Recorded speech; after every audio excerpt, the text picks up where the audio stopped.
Angela, a 54-year-old hospice caregiver and grandmother of 6 from Hazlehurst, Georgia, met 32-year-old Michael, from Lagos, Nigeria online. Michael and Angela quickly struck up a heated romance. After meeting in person, they couldn't get enough of each other and got engaged. Along the way, though, Michael and Angela have navigated jealousy and trust issues, obstacles to getting their K-1 visa, a significant age difference, and the disapproval of Michael's friends and family. Most of all, though, the May to December 90-day fiancé couple was concerned about being able to have a biological child together. Angela wanted to tote a baby using a donor egg from her daughter, Skyla Deem, but Skyla refused. Angela visited a gynecologist before heading out to Nigeria to see if she might be able to tote a baby after all. Instead, she found out some potentially frightening news. The 90-day fiancé star had previously gone to a fertility clinic in Nigeria, where she was told she had a single egg left. Now, Angela had recently started her period after over 2 years without one, leading her to think there might be a chance she could have a biological child after all. Introducing herself to her doctor, Dr. Carmela Pettigrew, Angela explained her unconventional situation. "I have a fiancé in Nigeria," she said. "He is 20 years younger than me, and he wants a family, and I'm 54. Angela's clinician warned her that she might not get the news she'd hoped for. At age 54, it's very unlikely that it is a period, Dr. Pettigrew explained. And so sometimes that can mean something wrong is going on. She told Angela that the egg might have in fact been an ovarian cyst, but a vaginal ultrasound would help them figure it out, once and for all. Angela wanted to know the cold, hard truth about her fertility. "With my age, do you think that it can happen?" she asked hopefully.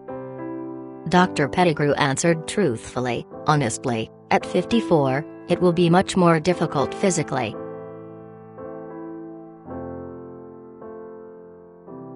Angela's doctor told 90-day fiancé producers that there might be an underlying health condition causing Angela's bleeding. "I know Angela is coming here, and she is very hopeful," Dr. Pettigrew said. "But with the abnormal bleeding and the cyst, hopefully I don't have to give her any bad news today."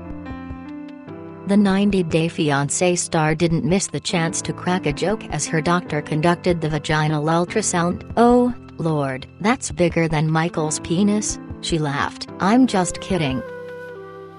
As the ultrasound continued, Dr. Pettigrew unfortunately had some bad news for Angela. "I'm not finding your actual ovaries," she told her patient. "Once you go through menopause, they just shrink down, and they're very, very small."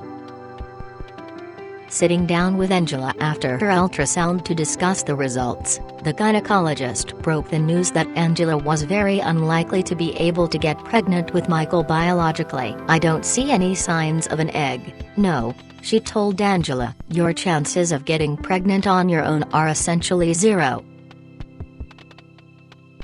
The 90-day fiancé star told producers that the revelation left her brokenhearted. "When the doctor tells me I don't have any eggs left, I feel devastated," Angela said sadly. "If I can't have a baby for Michael, that really could ruin our relationship." Still, Dr. Pettigrew said, there was still hope that Angela and Michael could have a baby together through other means. "You could get pregnant, more than likely, with in vitro fertilization with a donor egg," she explained.